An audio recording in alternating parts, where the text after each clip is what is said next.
Hey, welcome back to a new video. Thank you so much if you watched the last one where we went over networking device monitoring. This will be the last video for this series, at least half of this series, because these videos for this series were based in networking plus, continuing networking plus principles and practices. On the next one, I'm actually going to do it based off of CCNA networking. So, and we did a bit of that, and we're actually going to do a bit of that in this video, but we did a bit of that in multiple videos, not only with this series, but also in the other cybersecurity series as well. But nonetheless, we're going to talk about here network hardening techniques and best practices, going over dynamic host control protocol and port security best practices, configuring ports and access control lists. We did a bit of this in other videos, but I wanted to rehash it even more in this one. So I'm going to be looking at uh, developing pretty much different security features that we can enable, that I can enable and configure to harden my network and provide a more secure environment. Um, so let's actually dive right in, if it lets me. All right, perfect. There we go. So now for DHCP and port security best practices, right?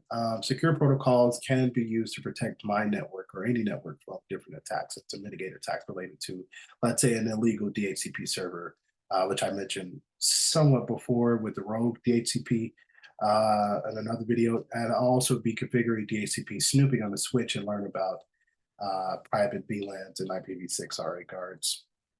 So first, what I'm going to do is configure the SNMP version 3 on a Cisco router. So we're going to start with Edge 1. I'm going to do no here, right? Perfect. And then to be able to, there it is, enable.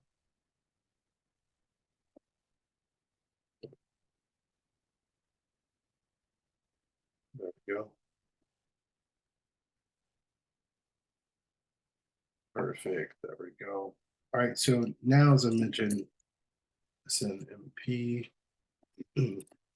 server group, SNMP group, three, default. All right, perfect. So I've created an SNMP group with the at the authority privilege security level and map the default to view it. So now I'm going to configure the SNMP user and map the user to the created group. So I'm going to do SNMP.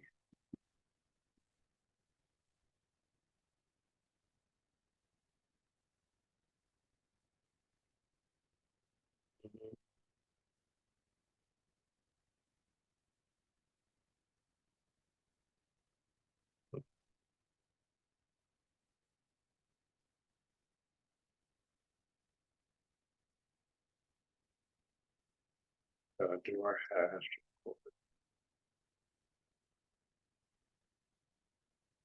Perfect. Exactly.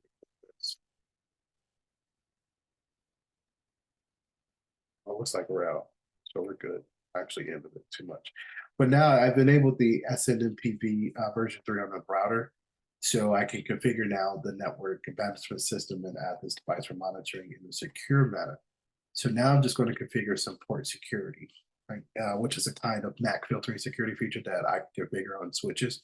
Now, when I enable port security on the switch port, I'm actually limiting the number of MAC addresses on that port and enabling MAC address filtering, which I talked about in another video. Now, in practice, I'll configure port security on all user-based ports and not on ports connected to other switches. Now, if port security is enabled on a port, users cannot change their PC and connect another device to that port. If they do, the port will be locked, which would be a port security violation. Definitely went over this in another video. So let's actually swivel over for this to core 2. Let's see, this one, no, we got, all right. Let's do enable.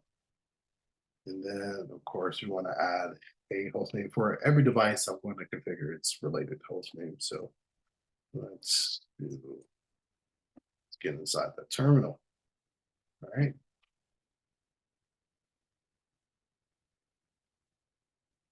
There we go. How you doing? Let's get out of the terminal now.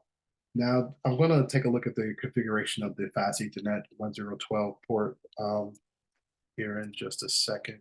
Let's see.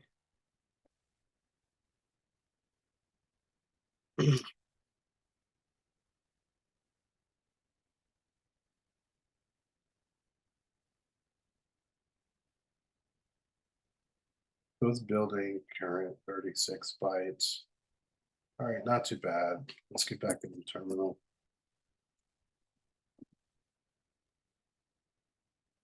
Okay, so let's do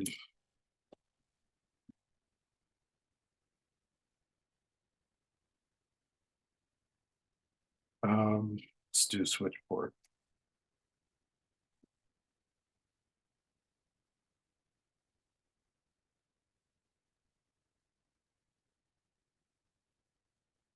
Okay, so the switch port parameter is not necessarily required to be typed twice in this context, but just showing it for reference. It's just also a habit of mine. Now I can review other port security configuration options by using a question mark as well, like so. It's not spell security. And then you don't have to press enter or anything, because once you hit the question mark, it's going to automatically show. But if you just do port security, I'm just going to do that. But I don't need to do anything there anymore, so I'm going to end it. Now, you typically would have the option to specify maximum security addresses on this port. Like, for example, if I had a computer connected to this IP phone, I would specify the maximum value is 2, because your default of a MAC address would be 1. And I can also manually specify the MAC address that's allowed on this interface. So what I'm going to do now is actually look at the port security.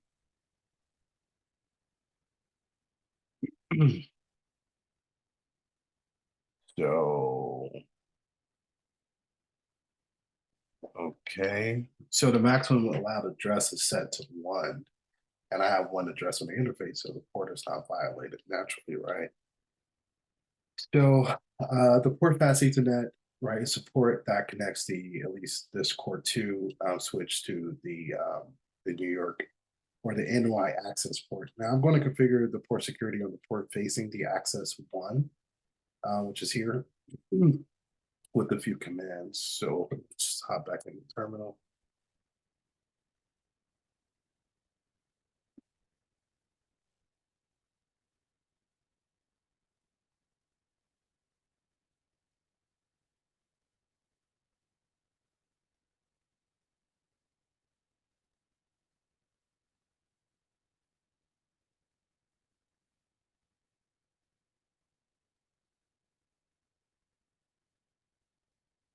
Okay, perfect. Now I'm just going to do, even though again, I don't have to put switch port, but let's take a look.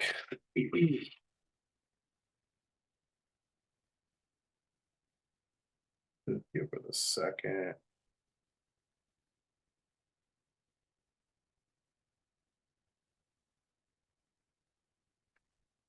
Should give me a particular output that I'm looking for.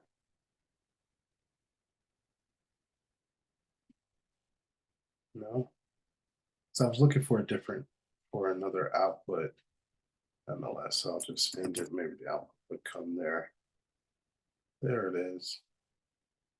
What I was looking for, that since this is a port connecting to another switch, that I should have several source MAC addresses on this port, meaning that the port security would be violated and the port would be in a down state. But I want to actually take a look at the port security, see what's going on. Doesn't show a violation, which is interesting. Like, it technically is a violation, but it's saying that it's not. But nonetheless, again, since this is a port connected to another switch, the port security should not be configured here. So I'm going to actually remove it and then verify the interface will be in an update again. I'm actually going to not have you guys wait through that. So I'll put you on the other side. I've done quite a few things, and for the output here, right? Right, it can be seen that the interface, at least so far, is in a error disabled state caused by the port security violation, or what should have been a violation. Now, after the violation, I will need to issue the shutdown and no shutdown commands on the interface, even after removing the port security configuration. So I'm going to restart the interface here in just a moment. Gotta put in a few errors. Commands here. Gonna jump back in the terminal and take a look at our.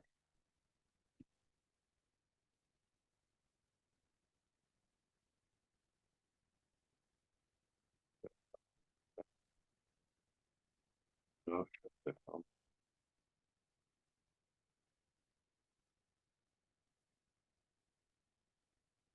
right.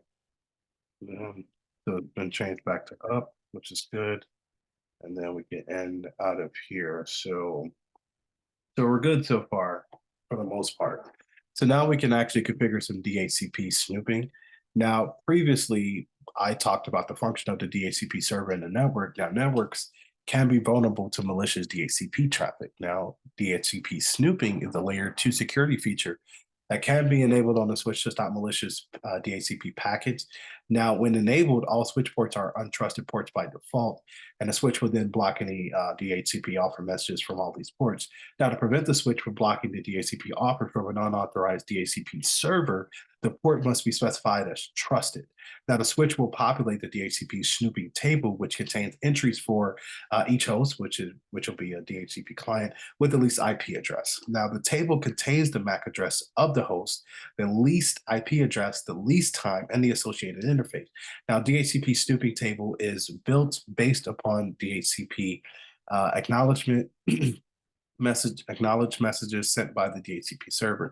So what I'm going to do is configure some DHCP snooping on the Cisco switch. So first I need to get into, actually let's swivel over to edge one here. And let's get here.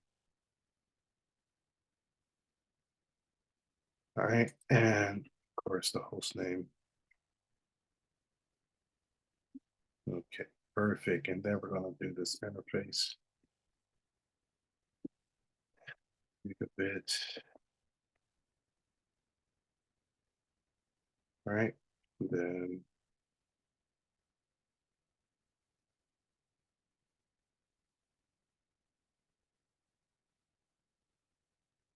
perfect. Then no shutdown. All right, then we're going to exit out of here, which is fine. And now I'm going to configure the Edge one as a JCP server for requests coming to the Gigabit Ethernet 00 interface. So first, the excluded IP address are going to be configured, and these are the addresses that won't be assigned to host. So let's actually let's do this here.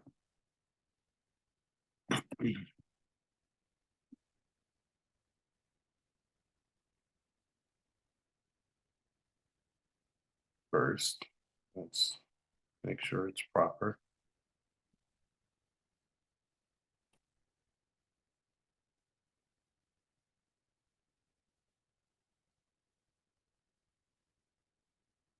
Okay, perfect.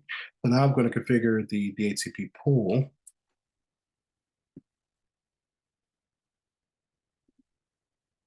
Okay.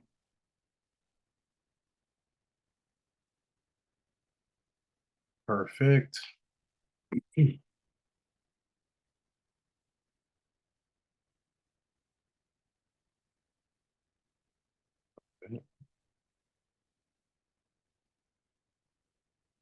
Okay.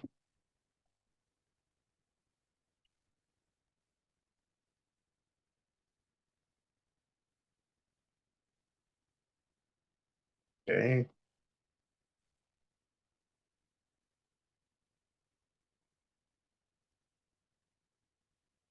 Hmm. There was none, so don't speak up. We're gonna end it. Right. So now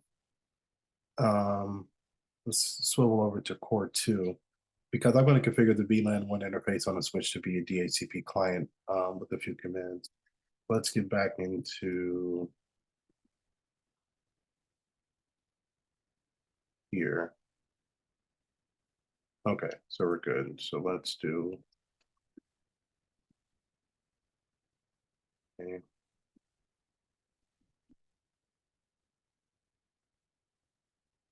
Actually exit out of here. All right, so now just going to reconnect back to Edge 1 and view the DHCP bindings, and these are all the IP addresses that the server assigned to the client. So um,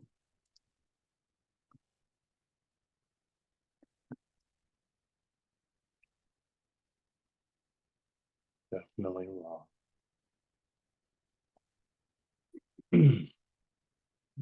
Okay, got our answer. All right, so now let's connect back to core 1 here.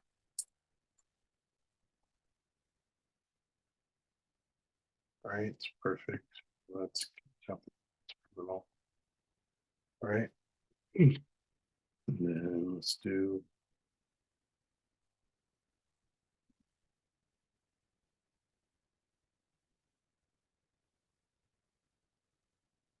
then we want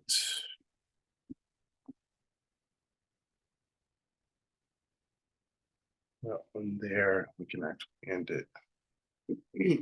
Now I'm going to have to enable DHCP snoop and debug on the core 1 switch as well. And I've done something similar. Let's see.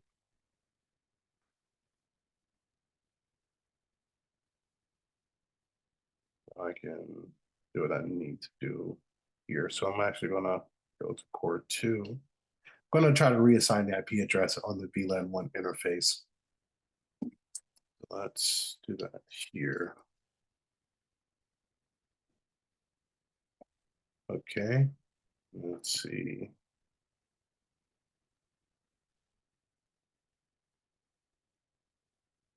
Okay.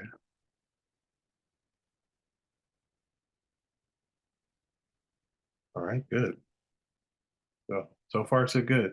All right, perfect. So now I'm going to take a look at the debug output. Oh, okay. Not bad, not bad. Now going to disable the debugging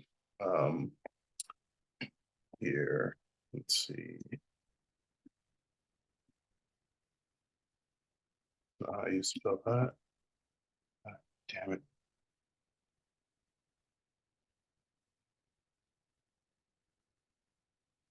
Keep getting me.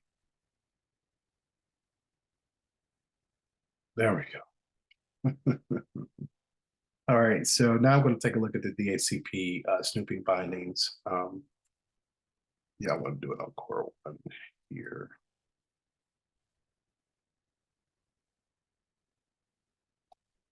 Total number of bindings, 0. Okay. All right, so now I'm going to make the interface FA1/0/1 for Core 1 and the DHCP snooping trust. And I'm doing this because the DHCP server that is for the Edge 1 router is connected to this interface. So let me go ahead and get back into the terminal.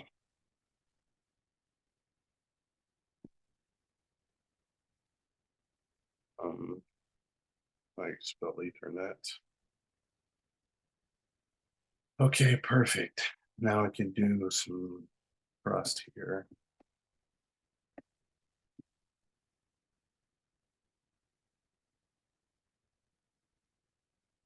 Okay. Now I'm going to swivel back over to core 2 and verify that I've received the IP address for the VLAN 1 interface.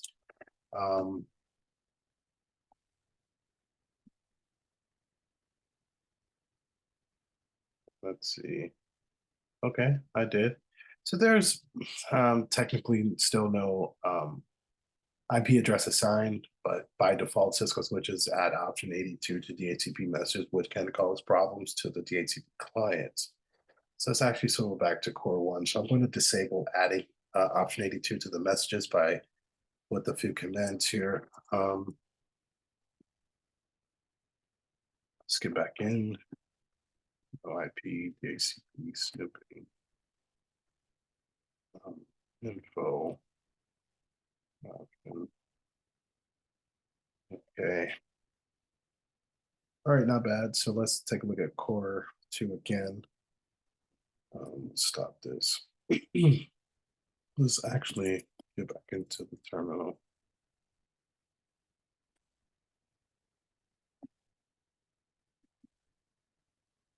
Oh, that's not what I wanted. Okay.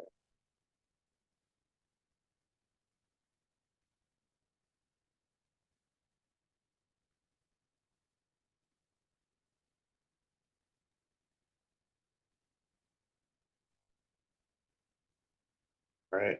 So the state is up. Now, you can see I've been assigned an IP address again. Now, if there's an illegal DHCP server in the network, it will not be able to assign addresses to clients. So I'm actually going to swivel back over to core 1 so I can take a look at the DHCP snooping database. Um, Actually, let me exit here so I can do that. You know.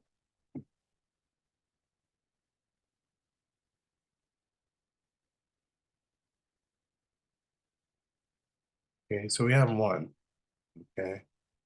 All right, perfect. And so we have one, and this allows me to get into talking about a couple different things very briefly. It's the end of what I wanted to see as far as the best practices for everything that we've just went over, right? As far as configuring DHCP snooping. So now what I want to talk about is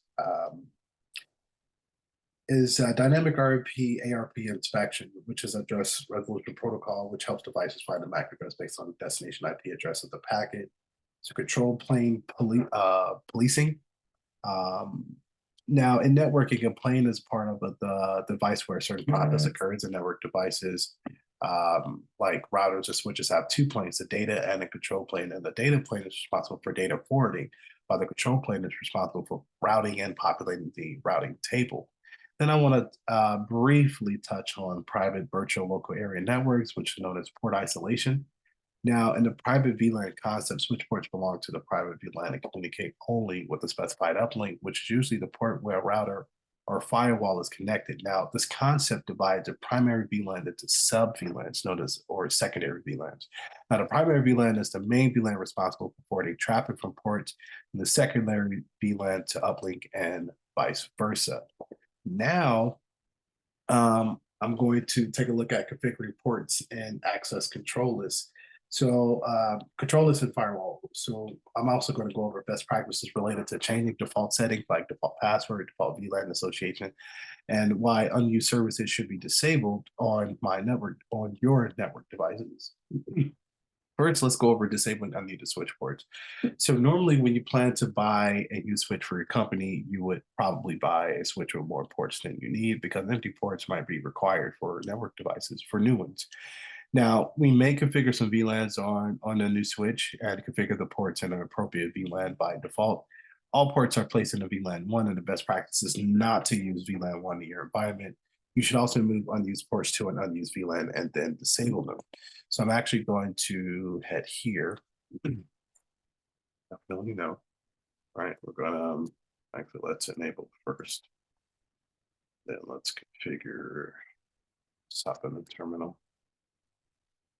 All right, perfect. So let's take a look at VLAN 99. All right. Name unused.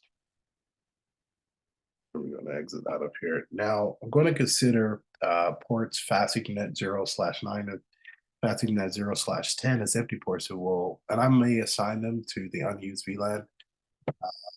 Actually, that's typically that's what I'm going to do. So let's do interface range fast Ethernet. If we can take a look at some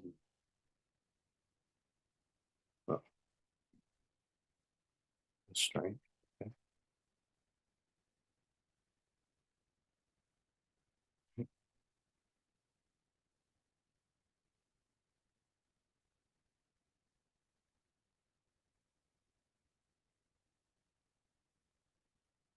So now the interface range command is used because there are two switch ports on which the same configuration will be applied.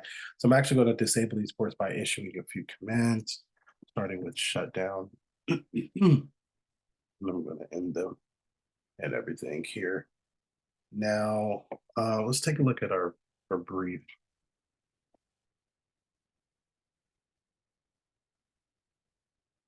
Okay. Okay. Now, I see that there's no other VLANs configured here, but the empty ports are placed in the unused VLAN. Looks like they're removed from the default VLAN 1, and so they're administratively shut down. Now, you can disable unneeded network services because every network device comes with software installed, and when you power them on, they will have some default configuration, default services running. Now, some of these are required as far as the settings, and the configuration can be adjusted based on the environment naturally, right?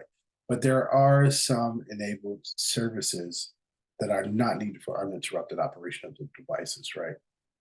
So there's a whole list of services on Cisco routers, switches that should be disabled if they are enabled by default, especially if the system runs on an older, let's say, iOS version. For example, the Bootstrap protocol should be disabled. If you use a configuration command like no IP boot P server, or if your router performs any DHCP relay operations, the service can be disabled with another global configuration command. And if you don't want to use domain name resolution on your router, you can disable it using another command.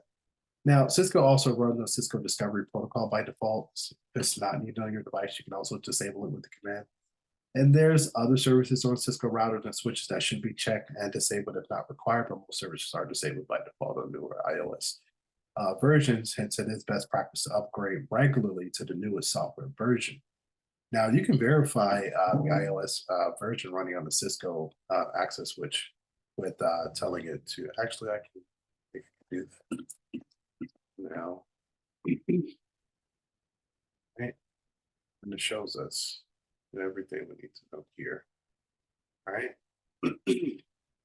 And also it can be seen that the device is running on the iOS version 12.2, as you can see at the top right here.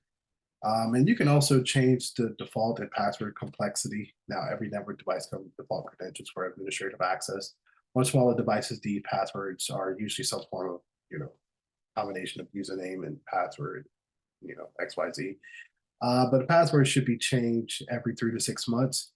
You can also do some patch and firmware management because the device's firmware should be kept up to date because it resolves known bugs and vulnerabilities and keeps the environment and devices safer naturally. Then your access control list, which also consists of permit and deny statements that are used to filter traffic that can pass the network or limit access to a directory or file. Then you want implicit and explicit deny on access lists because most firewalls by default block all traffic. But if traffic needs to be enabled to pass through a firewall, rules should be added to prevent the required traffic. And then you have role-based access, which I covered a lot of these on other videos. I'm just touching on them because of the nature of this video for network hardening techniques. Because I touched on this in the cybersecurity series I did earlier or prior. Now, role-based access. And now this refers to limiting access based on the user's role in the organization and access control to network resources. They're created based on the user's role naturally. So, or should be at least. Now, access to resources can be limited to read, write, create, and modify. For example, if there's sensitive data in the network that can only be accessed by the management and the HR team, strict role-based access for those resources should be created. Right, first groups of those should be created to begin with, and then so on and so forth as far as the associated roles or access-based roles based off the list. But nonetheless, we reached the end of the video as far as network hardening techniques and best practices. We went over a few things very briefly. Went over DHCP and port security best practices and configuring ports and access control list as well. This one was most certainly fun. I can't wait to get to the next series where we actually go over the CCNA version of networking. It's going to be amazing. Can't wait to see you there. In the meantime, stay curious, stay secure.